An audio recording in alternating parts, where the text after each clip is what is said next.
फूफा ने फंसाया। जी हां, नीट घोटाले में पटना के जिस गेस्ट हाउस कांड की थ्योरी सामने आ रही है, उस गेस्ट हाउस की कड़ियां पूर्व डेप्यूटी सीएम तेजस्वी यादव तक पहुंच गई हैं। बिहार के डेप्यूटी सीएम विजय सिन्हा ने आज पटना में बाकायदा प्रेस कॉन्फ्रेंस की और तेजस्वी यादव पर वार किया। विजय सिन्हा के दावे और जांच एजेंसियों की छानबीन के आधार पर तेजस्वी तक पहुंचे तार के 4 किरदार को हमने डिकोड किया है। इन्हीं किरदारों की असली कड़ी है वो फूफा। रिपोर्ट देखिए। पीले रंग की फुल बाजू की शर्ट, सिर पर छोटे बाल और आंखों पर चश्मा। प्रदीप कुमार नाम है इनका। नीट परीक्षा घोटाले में इन्हीं की मीडिया गवाही में बिहार के पूर्व डिप्टी सीएम तेजस्वी यादव का नाम सामने आया। प्रीतम जी ने फ़ोन किया था सिकंदर कुमार के नाम से बुक कराने के लिए 1 तारीख को, फिर दोबारा उन्होंने 4 को किया था, तो हमने कहा रिक्वेशन के लिए, तो उन्होंने कहा रिक्वेशन हम भेज देंगे। प्रीतम जी आप सचिव रहे हैं तेजस्वी जी के। क्या कहा उन्होंने? तेजस्वी जी का आप सचिव। प्रदीप कुमार केयरटेकर हैं उस गेस्ट हाउस के जहां से इस नीट घोटाले के तार जुड़े। घोटाले के घेरे में तेजस्वी का नाम आया कहां से, उसे समझने के लिए इस कड़ी को ध्यान से देखिए। अनुराग यादव नाम का एक अभ्यर्थी है जिसने परीक्षा दी। अनुराग का फूफा है सिकंदर यादवेंद्र, जो एक सरकारी कर्मचारी, लेकिन घोटाले की पूरी साजिश के सूत्रधार में उसका नाम है। आरोप है इसी ने प्रीतम नाम के शख्स से गेस्ट हाउस के कमरे के लिए बात की, और आरोप है कि ये प्रीतम कोई और नहीं, बिहार के पूर्व डिप्टी सीएम तेजस्वी यादव का पीएस है। और दावे के मुताबिक प्रीतम ने गेस्ट हाउस का कमरा बुक करने के लिए केयरटेकर प्रदीप को फोन किया। प्रदीप पटना एयरपोर्ट के सामने के सरकारी गेस्ट हाउस का केयरटेकर है। इसने 4 और 5 मई के लिए गेस्ट हाउस का कमरा बुक किया, जिसमें अभ्यर्थी अनुराग ठहरा था, और आपकी टीवी स्क्रीन पर उसी गेस्ट हाउस का वीडियो है।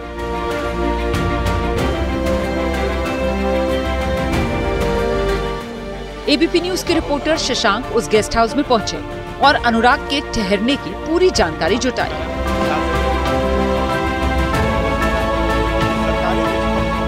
सिकंदर ने अपने कबूलनामे में इस बात की पुष्टि की है कि 4 मई को उसने अभ्यर्थी अनुराग यादव एवं उसकी मां रीना कुमारी को इसी गेस्ट हाउस में उसने रुकवाया था।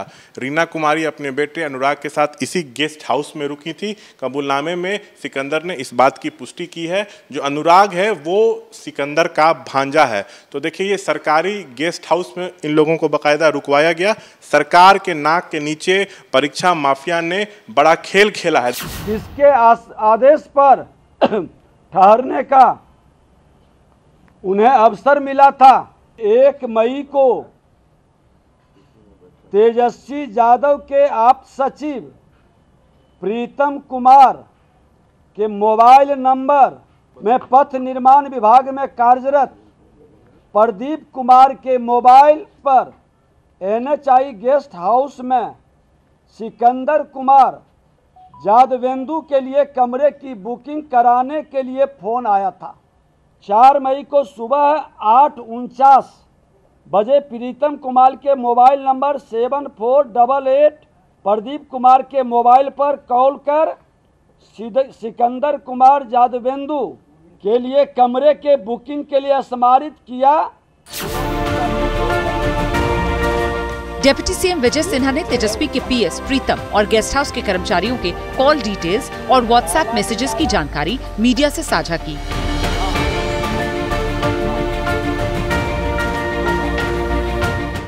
फिलहाल शुरुआती जांच के बाद केयरटेकर प्रदीप सहित 3 लोगों को निलंबित कर दिया गया है। और अब जैसे जैसे घोटाले का पॉलिटिकल एंगल सामने आ रहा है, वैसे वैसे बीजेपी के नेता तेजस्वी यादव पर जुबानी हमला तेज कर रहे हैं। घोटाला आरजेडी के डीएनए में है, और आज नीट परीक्षा में क्लियर हो गया कि तेजस्वी यादव के सहयोगी ने उसको बुक कराया था, और ये आज जो पेपर लीक हुआ है नीट का, उसमें तेजस्वी यादव का हाथ है। अब समझने वाली बात यह है कि सिकंदर का तेजस्वी यादव और उनके पीएस से क्या कनेक्शन है, और इस सवाल का जवाब जेडीयू के प्रवक्ता नीरज कुमार दे रहे हैं। माननीय तेजस्वी यादव जी को कभी मनी से प्रेम हो जाता है, कभी प्रीतम से प्रीत हो जाता है। सिकंदर यादवेंदु का इतना रसूख था कि उनकी सेवा जल संसाधन विभाग में तत्कालीन प्रधान सचिव ने वापस कर दिया था, लेकिन माननीय तेजस्वी यादव के नगर विकास मंत्री बनते हुए विभिन्न नगर परिषद के प्रभार के साथ साथ मेट्रो से लेकर बुडको तक का प्रभार दिया गया। हम सीधा मांग कर रहे हैं तेजस्वी यादव जी से, सिकंदर यादवेंदु से आखिर आपका क्या रिश्ता था? दर्शकों को हम बता दें, तेजस्वी जब डिप्टी सीएम थे तब उनके पास पथ निर्माण विभाग था। अब मांग की जा रही है कि तेजस्वी यादव अपने पीएस को बर्खास्त करें और अपना पक्ष देश के सामने रखें। जिस सिकंदर यदुवंशी को मेन कार्यधर्ता माना जा रहा है पेपर लीक का, उस सिकंदर यदुवंशी के लिए कमरा बुक करवाते हैं तेजस्वी यादव के पीएस प्रीतम यादव। ये रिश्ता क्या कहलाता है? तेजस्वी यादव बाहर निकल के कहते हैं कि नीट का पेपर लीक हो गया, 24 लाख बच्चों का भविष्य खत्म हो गया। राहुल गांधी आज मिलेंगे नीट के छात्रों से, भविष्य खराब हो गया। और लीक करवाने वाले सरगना का रूम बुक करवा रहे हैं तेजस्वी यादव के पीएस। क्या है ये खेल? ये देश के माथे पे उल्लू लिखा हुआ है क्या? अब इस पूरे मामले पर आरजेडी का पक्ष भी सामने आ गया है। किसी व्यक्ति का नाम, किसी व्यक्ति के नाम पर कोई कहीं रुकने का जहाँ तक सवाल है, एक गंभीर सवाल नहीं है। सवाल है कोई कहीं रुकता हो किसी के नाम पर, वो व्यक्ति गलत करता तो गलत जो करेगा वो जाएगा। प्रीतम जी का फंसने का सवाल यहाँ कहाँ खड़ा होता है? नाम जो लाया जा रहा है उसमें कहीं दूर दूर तक दिखाई नहीं पड़ रहा है। सवाल है कि जिस इंजीनियर की चर्चा हो रही है वो इंजीनियर को कौन लाया था? इस बीच नई जानकारी ये सामने आ रही है कि आरोपी सिकंदर ने पुलिस और कोर्ट के सामने अलग अलग बयान दिए। पहले बयान में गेस्ट हाउस का जिक्र था, लेकिन दूसरे बयान में गेस्ट हाउस वाली बात नहीं है। समस्तीपुर का रहने वाला सिकंदर यदुवेंदु पटना जिले के दानापुर नगर परिषद में जूनियर इंजीनियर के पद पर तैनात था। दानापुर में ही नीट परीक्षा का प्रश्न पत्र लीक कराने की पूरी प्लानिंग हुई थी। यहीं पर पूरे फर्जीवाड़े की साजिश रची गई थी। यहीं पर सिकंदर से उन लोगों ने मुलाकात की थी जो पेपर लीक के धंधे के पेशेवर हैं। सिकंदर सहित 13 आरोपियों को गिरफ्तार किया जा चुका है। अब जैसे जैसे घोटाले की परत खुल रही है, वैसे वैसे नई जानकारियां सामने आ रही हैं। मीडिया रिपोर्ट्स के मुताबिक सिकंदर सरकारी नौकरी करने से पहले रांची में ठेकेदारी करता था। कहा यह भी जा रहा है कि लालू यादव जब रांची की जेल में बंद थे, तब सिकंदर और उससे जुड़े लोग उनकी मदद करते थे। तेजस्वी जी अपने आज सचिव प्रीतम कुमार के संदर्भ में स्पष्ट करें कि वो आज भी उनके आप सचिव हैं। गिरफ्तार जेई सिकंदर यादवेंदु के संदर्भ में खुलासा करें कि कौन है ये सिकंदर कुमार यादवेंदु। रांची जेल में मुख्यमंत्री लालू प्रसाद यादव जी जब बंद थे तो इनके सेवा सुरक्षा में लोग कहते हैं कि लगे रहते थे, सारी व्यवस्था यही करते थे वहाँ। फिलहाल बिहार पुलिस और ईओयू इस पूरे मामले की जांच में जुट चुकी है। केंद्र ने भी बिहार से पूरी रिपोर्ट मांगी है और जिस तरह से तेजस्वी यादव के करीबी का नाम सामने आया, उसके बाद ये मामला बढ़ता हुआ दिख रहा है। अब इस मामले में आगे की डेवलपमेंट ये है कि विजय सिन्हा के आरोपों पर आरजेडी का जवाब आया है। आरजेडी सांसद मनोज झा ने कहा है कि धर्मेंद्र प्रधान और बड़े अधिकारियों को बचाने के लिए गेस्ट हाउस की झूठी कहानी रची जा रही है। ऐसी कहानी बनाकर देश के बच्चों के साथ धोखा किया जा रहा है। क्लीन चिट देते हैं और बाद में नाटक करते हैं कि हाँ कुछ विसंगतियां हैं। पूरे देश में नीट को लेके हाहाकार मचा हुआ है और नीट के उस हाहाकार को, जिसमें केंद्रीय शिक्षा मंत्री का इस्तीफा होना चाहिए, एनटीए को खत्म करना चाहिए, उसकी जगह पे क्या चर्चा चल रही है बिहार में कि गेस्ट हाउस बुकिंग किसने करवाई। किस तरह की जुबान विजय सिन्हा जी बोल रहे हैं, जो खुद ही का भूल चुके हैं कि गेस्ट हाउस में उनके PS Pradeep Srivastava room book कराते हैं। एक सरकारी मुलाजिम को बदनाम करने की साजिश की गई। क्यों? कि बड़े चेहरों को बचाना है, जो नीट में अपराधी हैं, जिन्होंने यह षड्यंत्र रचा है, उनको बचाना है। अगर इतना बड़ा घपला हुआ जो विजय सिन्हा जी कह रहे हैं, तो धर्मेंद्र प्रधान को इस्तीफा दे देना चाहिए। वो तो कह रहे थे कि कुछ हुआ ही नहीं। अब चलिए, नीट और नेट किसने किया सेट? नीट का रिजल्ट 4 जून को आया और उसी रिजल्ट में जो घोटाला हुआ वो देश में इस वक्त की सबसे बड़ी खबर है। नीट घोटाले की कड़ियों को जोड़ा ही जा रहा था कि नेट में भी खेल हो गया। 18 जून को नेट की परीक्षा हुई और कल रात उसी परीक्षा को रद्द करना पड़ा क्योंकि पेपर लीक हो गया था। सवाल ये कि लीक कौन कर रहा है और सिस्टम लीकेज रोक क्यों नहीं पा रहा है। दर्शकों को हम बता दें कि नीट की परीक्षा पास कर छात्र मेडिकल लाइन में जाते हैं और नेट की परीक्षा पास करके कॉलेजों में शिक्षक बनते हैं। दोनों ही परीक्षा एनटीए यानी नेशनल टेस्टिंग एजेंसी कराती है। अब उसी पर सवाल उठ रहे हैं।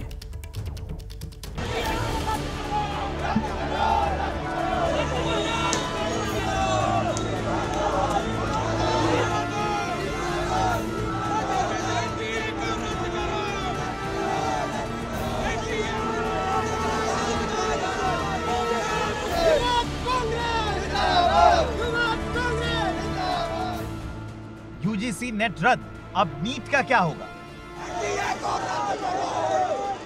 इस गुस्से, इस आंसू का जवाब कौन देगा?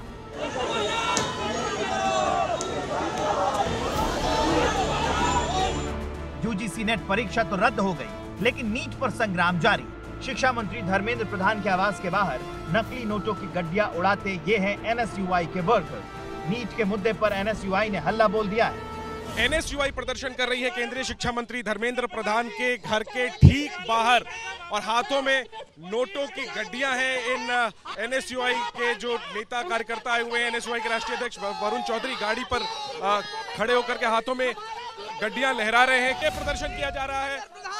नोटों की गड्डियां यहाँ पर उछाली जा रही है। हालांकि ये नकली नोट है एनएसयूआई की तरफ से और प्रदर्शन किया जा रहा है, हिरासत में लिया जा रहा है। एनएसयूआई के कार्यकर्ताओं को हिरासत में लिया जा रहा है। नोटों की गड्डियां आपको यह भी देख ही रहे होंगे, आपको पता ही लग रहा है कि रोज ना रोज पैसे की बात सामने आ रही है। नेट के पेपर पैसों में कराया जा रहा है। नीट अभ्यर्थियों को न्याय दिलाने की मांग को लेकर कांग्रेस छात्र विंग के सदस्यों ने जमकर हंगामा मचाया। एनएसयूआई के राष्ट्रीय अध्यक्ष वरुण चौधरी जो है वो नोटों की गड्डियां यहाँ पर, नकली नोटों की गड्डियां यहाँ पर लहरा रहे हैं और उछाल दिया है। गाड़ी पर खड़े होकर आक्रामक प्रदर्शन कर रहे हैं।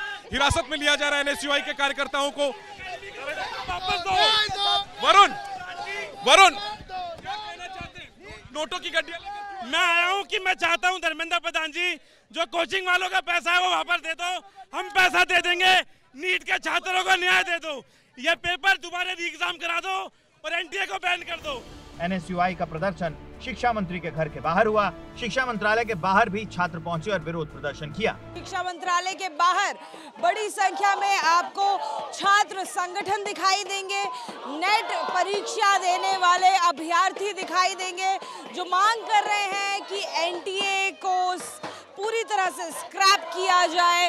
मांग दूसरी नीट को लेकर भी है, दोबारा से परीक्षा आयोजित की जाए। एनटीए को ये जिम्मेदारी दी गई थी ये सारी चीजें कराने की। नेट का भी जो भी लीक है ये सारी चीजें जिम्मेदारी सरकार एक्सेप्ट करे और एजुकेशन मिनिस्टर अपना इस्तीफा दे। करीब 11 लाख छात्रों ने नेट की परीक्षा दी है, उनके साल महीने खर्च हुए हैं, उसका क्या हिसाब है? बस आप ये बोल के नहीं निकल सकते हैं कि हम आगे एग्जाम रीशेड्यूल करेंगे, ये तो मजाक हुआ ना। वहीं कांग्रेस अध्यक्ष राहुल गांधी ने प्रेस कॉन्फ्रेंस कर मोदी सरकार पर प्रहार किया। कहा जा रहा था कि नरेंद्र मोदी जी ने यूक्रेन की लड़ाई रोक दी थी। मतलब एक ऑर्डर देके जो रूस और यूक्रेन के बीच में लड़ाई चल रही थी उसको रोक दिया था, ब्रेक लगा दी थी।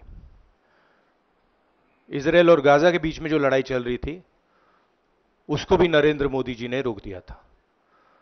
मगर किसी ना किसी कारण जो हिंदुस्तान में पेपर लीक हो रहे हैं उसको नरेंद्र मोदी रोक नहीं पा रहे हैं या रोकना नहीं चाहते हैं। इससे पहले 18 जून को हुई यूजीसी नेट की परीक्षा रद्द कर दी गई है। 19 जून को यूजीसी को गृह मंत्रालय से पेपर आउट होने का इनपुट मिला है। भारतीय साइबर कोऑर्डिनेशन सेंटर से गड़बड़ी को लेकर इनपुट मिला था। ऐसे में परीक्षा की पवित्रता भंग होने का शक है, जिसके बाद परीक्षा रद्द कर दी गई। जल्द ही यूजीसी नेट परीक्षा की नई तारीखों का ऐलान किया जाएगा। सरकार ने मामले की जांच सीबीआई को सौंप दी है। 18 जून को देश के 317 शहरों में 2 शिफ्ट में नेट की परीक्षा हुई थी।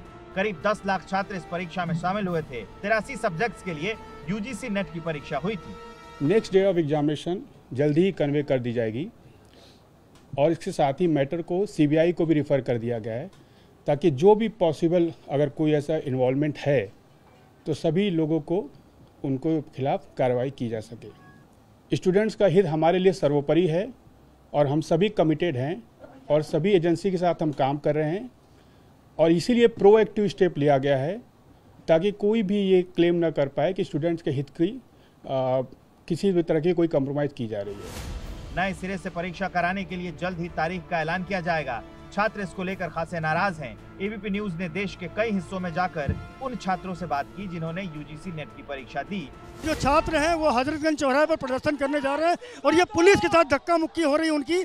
पुलिस इनको रोक रही है, इनको आगे नहीं जाने दे रही है और इन छात्रों के साथ में हल्का बल प्रयोग भी इस वक्त यहाँ किया जा रहा है। ये लगातार मांग कर रहे हैं कि जिस तरह से ये भर्ती परीक्षाएं हैं इनको रद्द किया जाए क्योंकि इनमें लगातार धांधली की शिकायतें आ रही हैं। क्या मांगे हैं आप लोग? नेट का एग्जाम 18 को हुआ, 19 को कैंसिल कर दिया गया, जबकि टेलीग्राम अकाउंट्स में कई जगह शेयर हो रहा था कि ऑलरेडी पेपर 1 लीक है, फिर भी एनटीए ने एग्जाम लिया। पेपर में पेपर लीक हो जा रहा है, कोई भी कार्रवाई नहीं है। बताइए हम गरीब परिवार के बच्चे क्या करें? क्या लगता है, सख्त कार्रवाई होनी चाहिए, एक पारदर्शिता होनी चाहिए? जी, पारदर्शिता होनी चाहिए और जो इस मतलब मामले में जो गड़बड़ी कर रहे हैं उनके साथ तो एक ऐसा सजा का प्रावधान करना चाहिए जिससे आगे आने वाले समय में ऐसा कुछ ना हो। ये मेरा तीसरा अटेम्प्ट था तो इसमें मैं काफ़ी अच्छा कर लिया था और मैं नेट एग्ज़ाम क्वालिफाइड भी था। 9 लाख लोग एग्ज़ाम दिलाए हैं तो उनके भविष्य के साथ पूरा खेला जा रहा है। तैयारी करने के लिए मनोबल इससे बहुत टूटता है हम लोगों का। नेट का पेपर लीक हो रहा है या फिर नेट का एग्जाम रद्द हो रहा है तो ये छात्रों के भविष्य के साथ साथ उनके परिवार के भविष्य के साथ भी खिलवाड़ हो रहा है। मेरे साथ ये तमाम स्टूडेंट हैं जिन्होंने नेट का एग्जाम दिया था, क्वेश्चन पेपर था, उसकी कॉपी भी नहीं दी गई जो कार्बन जो कार्बन कॉपी है मुझे भी खुद को लगा, मैंने देखा कि है कार्बन कॉपी नहीं है इसकी। फिर मैंने पूछा सर कार्बन कॉपी, बोली कार्बन कॉपी नहीं है। देखो वैसे सेंटर में पारदर्शिता थी लेकिन पता नहीं एंट्री क्या हुआ कि मतलब सीबीआई को उन्हें जांच सौंपनी पड़ी। पेपर अच्छा हुआ, जेआरएफ हो जाता आराम से, लेकिन पेपर कैंसिल। क्या लगता है क्यों कैंसिल हुआ? कुछ गड़बड़? पता नहीं, राजस्थान में होता था लेकिन नेशनल लेवल पे भी होने लग गया था इसका, तो डायरेक्ट इन्होंने कैंसिल करने का विचार कैसे ले लिया? कैंसिल नहीं करना चाहिए। एनटीए वर्तमान में नेशनल टेस्टिंग एजेंसी ना होके अब ये जो नॉन ट्रस्टेबल एजेंसी हो गई है। सर मैं काफ़ी टाइम से तैयारी कर रही हूँ, नेट हो गया है, इस बार जेआरएफ के लिए दिया था और उम्मीद भी थी कि जेआरएफ हो जाएगा, लेकिन अब नहीं पता। और भावुक होना लाजमी है क्योंकि यहाँ सब मिडिल क्लास फैमिली से बिलोंग करते हैं। ये नीट का एग्ज़ाम जो हुआ था और उसमें बहुत बड़े स्तर पर जो धांधलेबाजी हुई थी उसको छुपाने के लिए ये नेट का एग्ज़ाम कैंसिल करा गया।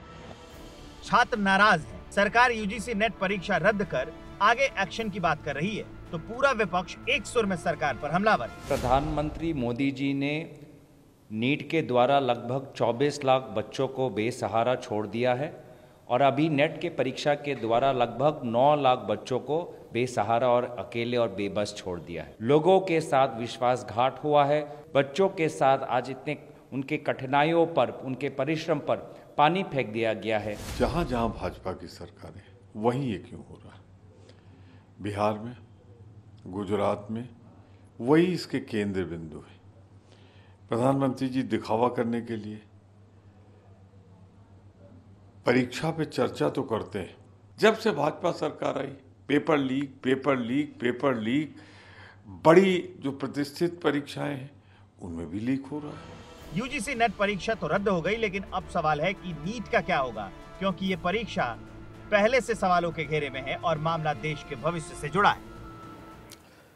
और अब चलिए आपको सीधा जम्मू कश्मीर लिए चलते हैं। वहां पर प्रधानमंत्री नरेंद्र मोदी पहुंच चुके हैं। पीएम मोदी का स्वागत किया जा रहा है। देखिए वहां के जो परिधान हैं उसमें लोग वहां पर पीएम मोदी का स्वागत कर रहे हैं, फूल फेंककर उनका स्वागत किया जा रहा है। और प्रधानमंत्री नरेंद्र मोदी कल योग दिवस वहीं पर मनाने वाले हैं, पूरी दुनिया को योग का संदेश देंगे। इसके अलावा प्रधानमंत्री आज 1500 करोड़ के 84 प्रोजेक्ट्स का आज शिलान्यास करेंगे। उसके पहले पीएम जो वहां पर पहुंचे हैं वहां पर ये पीएम का चित परिचित अंदाज है, जहां भी जाते हैं वहां की चीज़ों को जानते हैं, खूबियों को जानते हैं और यहाँ जो है उनको ब्रीफ किया जा रहा है। तो पीएम मोदी का ऐसे स्वागत किया गया।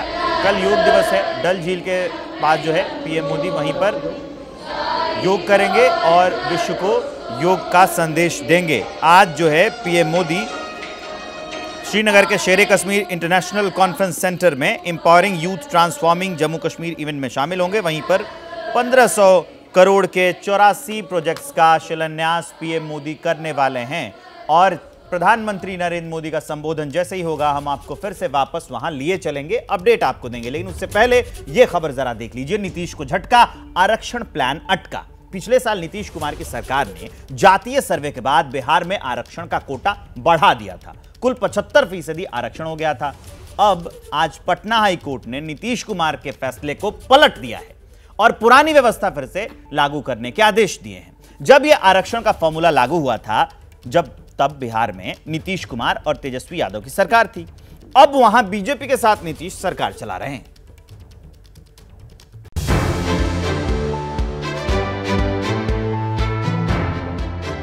पिछले साल 2 अक्टूबर को बिहार सरकार ने जातीय सर्वेक्षण की रिपोर्ट जारी की। ये तस्वीर उसी दिन की। इस रिपोर्ट में जातियों का जो आंकड़ा सामने आया उसका पॉलिटिकल माइलेज लेने के लिए तब की सरकार ने बिहार में आरक्षण का दायरा बढ़ा दिया। 7 नवंबर को नीतीश कुमार ने आरक्षण बढ़ाने का ऐलान किया और 9 नवंबर को सदन से प्रस्ताव पारित हो गया। और फिर ईबीसी को 25%, एससी को 20%, ओबीसी के लिए 18%, एसटी के लिए 2% आरक्षण किया गया। कुल 65% आरक्षण ये और 10% ईडब्ल्यूएस वाला। बिहार में कुल आरक्षण 75% हो गया।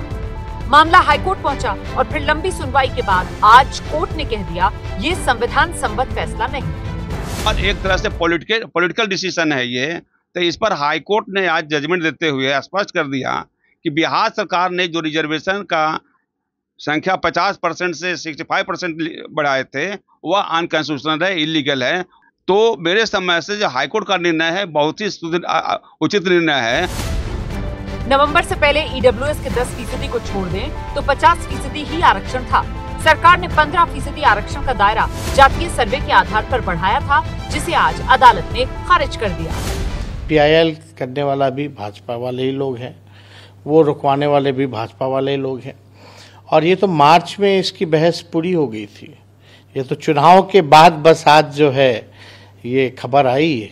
कई बार माननीय मुख्यमंत्री जी ने मोदी जी का पैर पकड़ा है, इस बार भी पकड़ के कम से कम अनुच्छेद 9 में जो है इसको करवा ले। अगर बिहार सरकार अगर सुप्रीम कोर्ट नहीं जाएगी तो राष्ट्रीय जनता दल सुप्रीम कोर्ट जाएगी। जब बिहार में आरक्षण का दायरा बढ़ाया गया तब तेजस्वी यादव के साथ नीतीश कुमार सरकार चला रहे थे। अब तस्वीर बदल गई है। बिहार में बीजेपी के साथ नीतीश सत्ता में है। आरजेडी के नेता कह रहे हैं ऐसे फैसले सामाजिक न्याय के रास्ते में फासला बढ़ाते हैं। मैं समझता हूँ आरक्षण को लेकर के जो दायरा नीतीश जी और तेजस्वी जी की सरकार ने जो बढ़ाया था वो उस पर जो रोक लगी है इसे मैं बेहद दुर्भाग्यपूर्ण हम मानते हैं। ऐसे फैसले फासले बढ़ाते हैं सामाजिक न्याय की मंजिलों को हासिल करने में। पिछले साल जातियों का जो सर्वेक्षण सामने आया उसके मुताबिक प्रदेश में 36% ईबीसी, पिछड़ी जाति की आबादी 27%, एससी 20%, एसटी 2%, सामान्य 15%। अब देखना है कि कोर्ट के फैसले के बाद बिहार सरकार का रुख क्या रहता है। और अब इसी से जुड़ी एक बड़ी खबर आ रही है, वो जान लीजिए। बिहार सरकार की तरफ से बयान आ गया है। डिप्टी सीएम सम्राट चौधरी ने कहा है कि हाईकोर्ट के फैसले को सरकार सुप्रीम कोर्ट में चुनौती देगी। बिहार सरकार चुनौती देगी सुप्रीम कोर्ट में। सम्राट चौधरी ने यह कहा है कि बिहार गरीब राज्य है, एसटी एससी की आबादी बढ़ी, इस आधार पर आरक्षण बढ़ाया गया। सुनवाते हैं हम आपको बयान। अब सरकार सुप्रीम कोर्ट जाएगी। बिहार में नीतीश कुमार जी के द्वारा ऐतिहासिक फैसला लिया गया था, आरक्षण सीमा को बढ़ाया गया था। जातीय जनगणना के बाद जो दलित वर्ग के, आदिवासी वर्ग के, अति पिछड़े वर्ग को आरक्षण की सीमा बढ़ाई गई थी। तो और बिहार जैसे प्रदेश में सबको आरक्षण है, स्वर्ण समाज हो, गरीब हो, पिछड़े हो, दलित हो, सबको आरक्षण। इसलिए हम सुप्रीम कोर्ट जाएंगे और सुप्रीम कोर्ट से न्याय मांगेंगे कि हमको आरक्षण की सीमा बढ़ाने का अधिकार देने की कृपा करें। और एक बड़ी खबर आ रही है, पहले वो जान लीजिए। शिक्षा मंत्री धर्मेंद्र प्रधान शाम 7 बजे प्रेस कॉन्फ्रेंस करेंगे। बड़ी अपडेट, धर्मेंद्र प्रधान शाम 7 बजे यानी कि अब से कुछ ही देर के बाद, करीब आधे घंटे के बाद धर्मेंद्र प्रधान की प्रेस कॉन्फ्रेंस होने वाली है। सबकी निगाहें इस पर होंगी। नीट परीक्षा में जो अनियमितता हुई, जो आरोप लगे हैं, जो जांच चल रही है, जो मामला आगे बढ़ रहा है, उसको लेकर भी धर्मेंद्र प्रधान बोलेंगे। जो नेट की परीक्षा जो रद्द हुई है उसको लेकर भी धर्मेंद्र प्रधान बोलेंगे। सबकी निगाहें इस पर रहेंगी कि शाम 7 बजे जब धर्मेंद्र प्रधान प्रेस कॉन्फ्रेंस करते हैं तो किन बातों पर अपनी बात वो रखने वाले हैं, क्योंकि पूरे देश की नजर इस समय इसी मामले पर अटकी हुई है। 23 लाख नीट के बच्चों का भविष्य है और कई लाख नेट के बच्चों का भविष्य फंसा हुआ है अधर में। और अभी की जो सबसे बड़ी खबर है वो जानिए कि शिक्षा मंत्री धर्मेंद्र प्रधान शाम 7 बजे प्रेस कॉन्फ्रेंस करने वाले हैं। यानी कि अब से कुछ ही देर के बाद शिक्षा मंत्री धर्मेंद्र प्रधान प्रेस कॉन्फ्रेंस करने वाले हैं। वो कई मुद्दों पर बोल सकते हैं क्योंकि शिक्षा मंत्रालय से संबंधित कई मामले इस देश में चल रहे हैं। एक तो नीट का मसला, दूसरा नेट की परीक्षा जो रद्द कर दी गई है।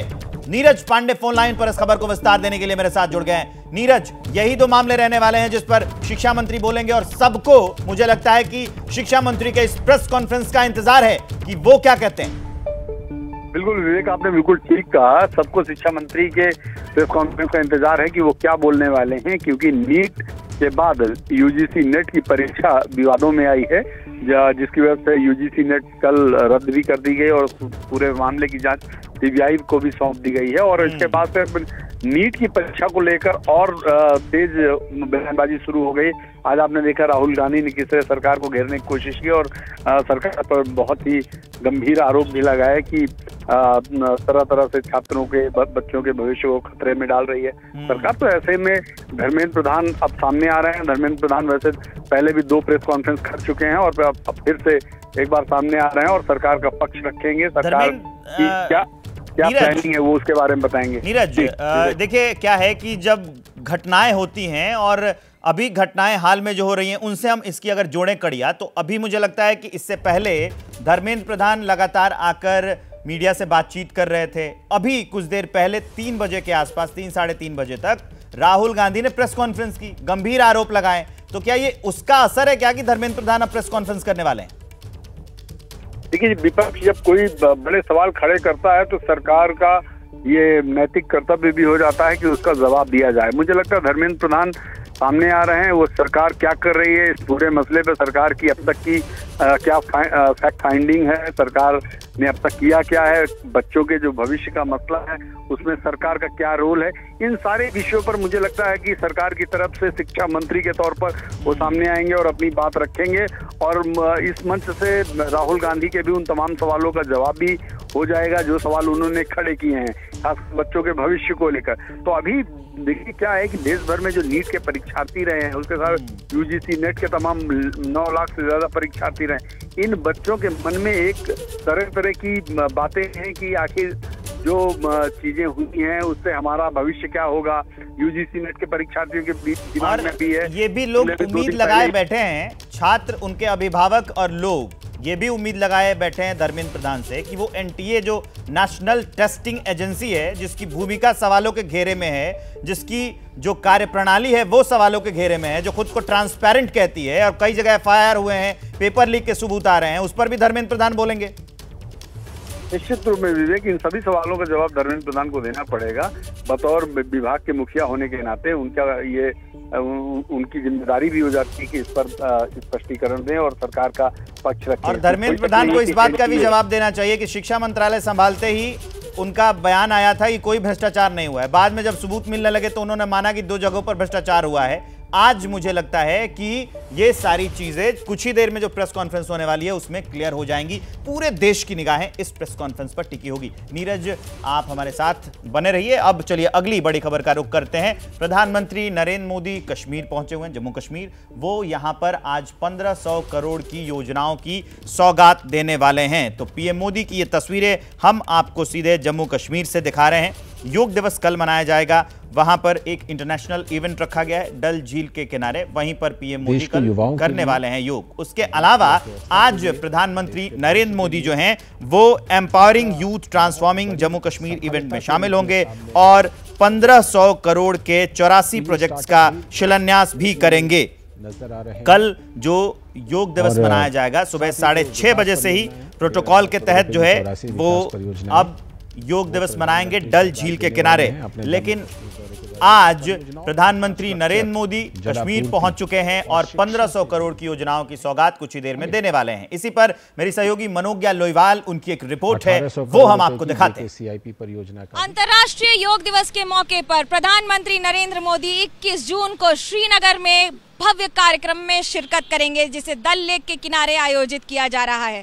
इस कार्यक्रम में चाक चौबंद सुरक्षा व्यवस्था का ध्यान रखा गया है और साथ ही साथ पूरे देश ही नहीं बल्कि पूरे विश्व को एक संदेश पहुंचाने का प्रयास भी है। ये पहला मौका होगा जब इतनी भव्यता के साथ प्रधानमंत्री नरेंद्र मोदी 21 जून को अंतर्राष्ट्रीय योग दिवस में यहाँ शिरकत करेंगे। 2014 से इसकी शुरुआत हुई थी और उसके बाद अंतर्राष्ट्रीय मान्यता भी हासिल हुई और भारत को एक तरह से योग गुरु के तौर पर स्टैब्लिश भी कर दिया गया, जहां यूनाइटेड नेशंस ने भी इसे ठीक उसी तरह से कई गुना ज्यादा सम्मान के साथ देखा और अंतर्राष्ट्रीय योग दिवस 21 जून को मान लिया गया। अब इस कार्यक्रम के साथ साथ कई बातें हैं। पहला, चाक चौबंद सुरक्षा व्यवस्था। दूसरा, प्रधानमंत्री नरेंद्र मोदी का श्रीनगर आना और यहाँ पर आकर पूरे देश को और विश्व को फिर एक बार एक संदेश दे जाना। कैमरा पर्सन सूरज पांडे के साथ मनोज्ञा लोईवाल, श्रीनगर, एबीपी न्यूज।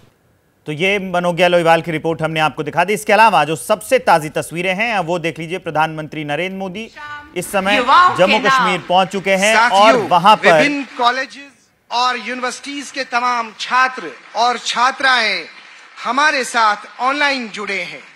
माननीय प्रधानमंत्री जी के साथ मंच पर आसीन हैं जम्मू कश्मीर के उपराज्यपाल श्री मनोज सिन्हा जी एवं भारत सरकार के आयुष मंत्रालय के राज्य मंत्री श्री जादव प्रताप राव गणपत राव जी। हमारे हर दिल अजीज माननीय प्रधानमंत्री जी को सम्मानित करने के लिए आग्रह है उपराज्यपाल श्री मनोज सिन्हा जी से कि वे यहाँ का मशहूर कानीशाल और पेपर माशी दस्तकारी की सौगात माननीय प्रधानमंत्री जी को भेंट करें।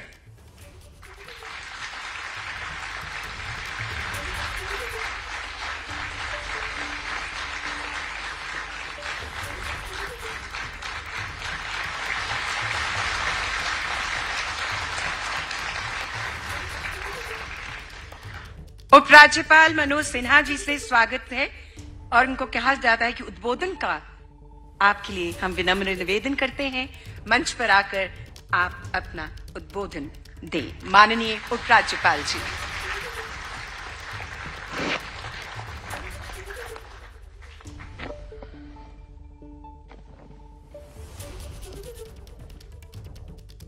देश के यशस्वी प्रधानमंत्री आदरणीय श्री नरेंद्र मोदी जी, माननीय केंद्रीय आयुष राज्य मंत्री श्री प्रताप राव राघव जी, सभागार में उपस्थित सभी सम्मानित अतिथिगण। तो श्रीनगर से ये ताजी तस्वीरें हम आपको दिखा रहे हैं। पीएम वहां पर पहुंच चुके हैं, कश्मीर को जान रहे हैं, कश्मीरियत को जान रहे हैं, वहां के लोगों से मिले, बातचीत की, फिर हम तुरंत वापस लौटेंगे इसी खबर पर इन्हीं तस्वीरों के साथ। छत्तीसगढ़ में कानून व्यवस्था को लेकर कांग्रेस का उग्र प्रदर्शन, पुलिस से हुई तीखी नोकझोंक। केंद्रीय स्वास्थ्य मंत्री जेपी नड्डा ने किया निर्माण भवन के दफ्तर का दौरा, हीट वेव को लेकर कर्मचारियों से की चर्चा, अधिकारियों को केंद्रीय अस्पतालों का दौरा करने का दिया निर्देश। वरिष्ठ बीजेपी नेता और रानपुर से विधायक सुरमा पाड़ी को सर्वसम्मति से ओडिशा विधानसभा का चुना गया स्पीकर। ओडिशा की पहली महिला स्पीकर हैं सुरमा पाड़ी। मध्य प्रदेश के सीएम मोहन यादव ने किया अयोध्या में रामलला के दर्शन। शुरू हुआ विदेश मंत्री एस जयशंकर का श्रीलंका दौरा, राष्ट्रपति समेत कई नेताओं और अधिकारियों से मुलाकात। विदेश मंत्री के तौर पर जयशंकर के दूसरे कार्यकाल का पहला विदेशी दौरा। केंद्रीय गृह राज्य मंत्री नित्यानंद राय का पटना में हुआ जोरदार स्वागत। दूसरी बार मंत्री बनने के बाद पहली बार पटना पहुंचे हैं नित्यानंद राय। उत्तराखंड के मंगलौर विधानसभा उपचुनाव के लिए बीजेपी प्रत्याशी के नामांकन में शामिल हुए सीएम पुष्कर सिंह धामी। करतार सिंह भड़ाना बीजेपी के हैं प्रत्याशी। बीजेपी की पूर्व नेता नुपुर शर्मा को फिर मिली धमकी, इस्लामिक स्टेट खुरासान ने दी धमकी। मोदी सरकार और उसके कई नेताओं के बयानों का भी जिक्र किया। प्रयागराज विकास प्राधिकरण ने गैंगस्टर अतीक अहमद के भाई अशरफ की पत्नी जैनब फातिमा के घर को किया ध्वस्त।